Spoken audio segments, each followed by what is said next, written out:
Assalamualaikum warahmatullahi wabarakatuh. Nama saya Muhammad Aidil Hanfasya, nomor BP 1910833026. Saya selaku moderator dari kelompok 1. Kami akan menerangkan beberapa materi tentang fasisme oleh Fiona dan Abdul, multikulturalisme oleh Yafid dan Alika, ekologisme akan diterangkan oleh Fadil dan Wery. Baiklah, yang pertama fasisme, yang akan diterangkan oleh Fiona dan Abdul. Baiklah, kali ini saya akan menjelaskan mengenai aliran feminisme. Feminisme adalah aliran emansipasi wanita yang mendukung perbaikan derajat wanita dan juga menolak adanya perbedaan derajat antara laki-laki dan perempuan. Sebenarnya, aliran feminisme sudah ada sejak dahulu, tetapi baru diakui di Amerika pada tahun 60-an sebagai gerakan radikal sebagai bentuk adanya pengakuan hak sipil atau civil right dan juga kebebasan seksual atau sexual liberation.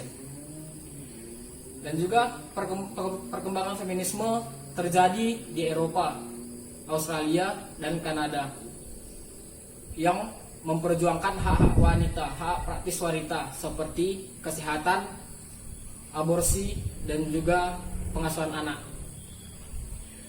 Lambat laun berkembang, feminisme dibagi menjadi 3 gelombang. Gelombang yang pertama berkembangnya feminisme liberal, feminisme radikal, dan feminisme marxis sosialis.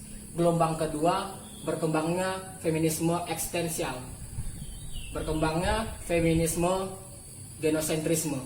Gelombang ketiga berkembangnya feminisme postmodern, feminisme multikultural, feminisme global, dan feminisme ekofeminisme. Sekian dari saya. Di sini saya akan melanjutkan kembali materi dari teman saya, yaitu tentang gelombang feminisme. Gelombang feminisme tidak memiliki periodisasi waktu yang spesifik. Memang ada kecenderungan untuk mengelompokkan pemikiran feminis berdasarkan tren zaman dan dekade. Misalnya Renaissance yang membawa pengaruh kesadaran akan kemanusiaan dan persamaan hak asasi manusia. Kemudian Revolusi Perancis yang menimbulkan kesadaran kelas sosial dan penindasan memengaruhi pemikiran feminisme gelombang pertama. Nah, setelah itu ada Revolusi Rusia yang memulai babak baru tentang negara bangsa di dunia, disusul oleh Revolusi Industri dan Perang Dunia. Nah, di sini ada 3 ciri dari gelombang feminisme. Pada gelombang pertama, kita terdapat 3 gelombang feminisme. Yang pertama, gelombang feminisme liberal, yaitu menekankan pada hak individu. Hak bagi kaum liberal harus diprioritaskan lebih tinggi daripada kebaikan. Yang kedua, ada feminisme radikal, yaitu memfokuskan pada permasalahan ketertindasan perempuan, yang artinya hak untuk memilih adalah slogan mereka. Yang ketiga, feminisme marxis atau sosialis, yang artinya ialah perbedaannya bila sosialis menekankan pada penindasan gender dan kelas, marxis menekankan pada masalah kelas sebagai penyebab perbedaan fungsi dan status perempuan. Nah, gelombang kedua yaitu gelombang feminisme eksistensial dan ginosentris. Feminisme eksistensial melihat ketertindasan perempuan dari beban reproduksi yang ditanggung perempuan, sehingga tidak mempunyai posisi tawar dengan laki-laki.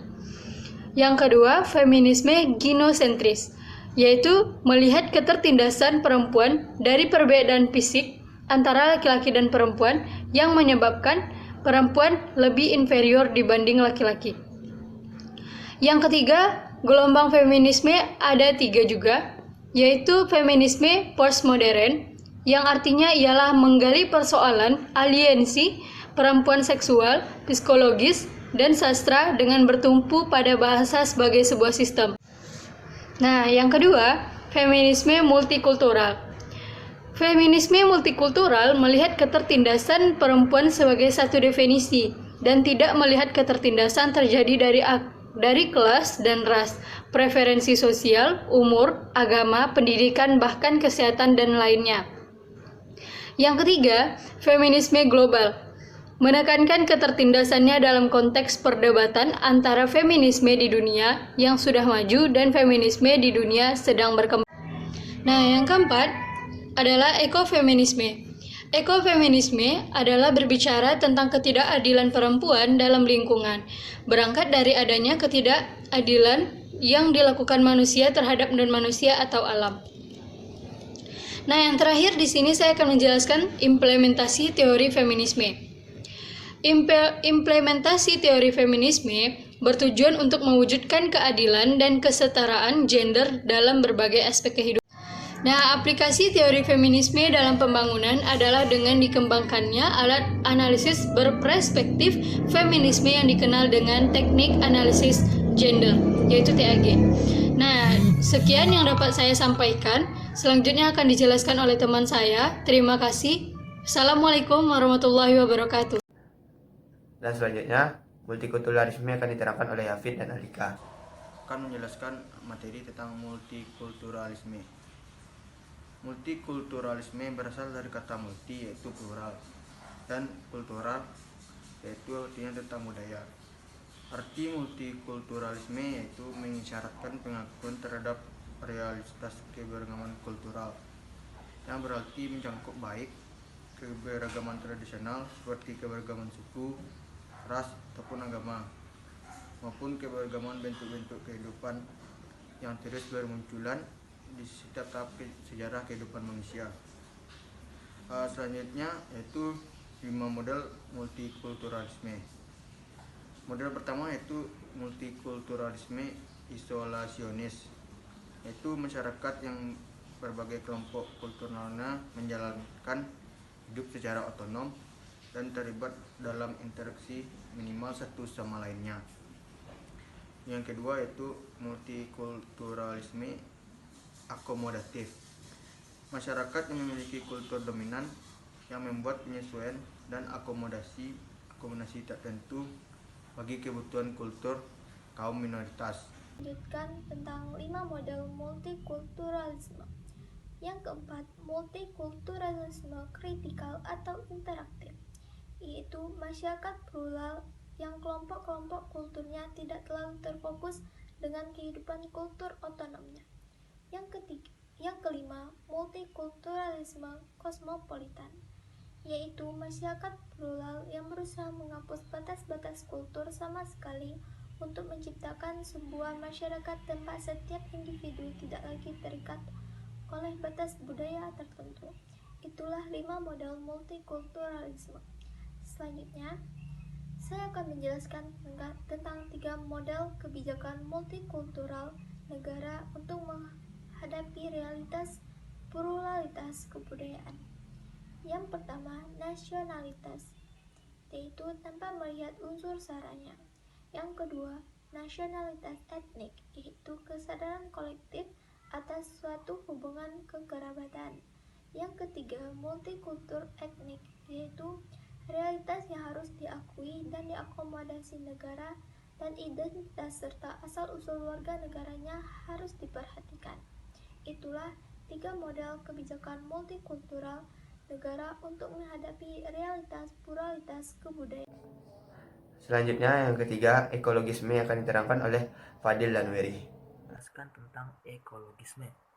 Ekologisme adalah ideologi politik yang berdasar pada elemen non-manusia, yaitu semua yang menyusun ekosistem, yang patut menjadi bahan pertimbangan dalam kehidupan manusia, dan hal ini harus diletakkan pada sistem sosial, ekonomi, dan politik.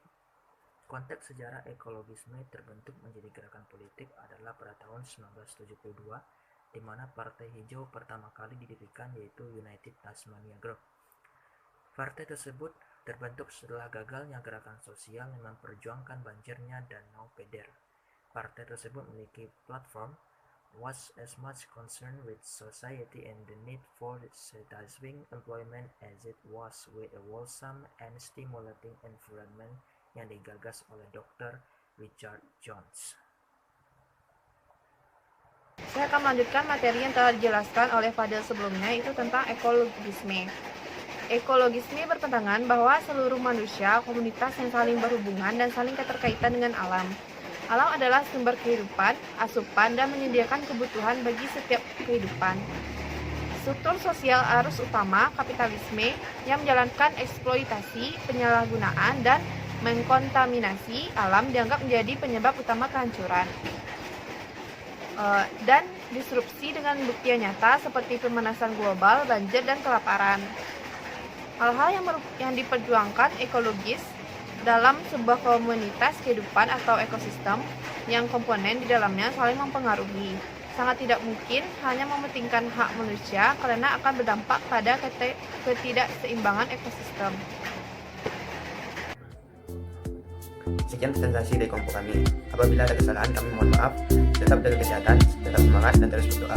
Sekian, terima kasih. Wassalamualaikum warahmatullahi wabarakatuh.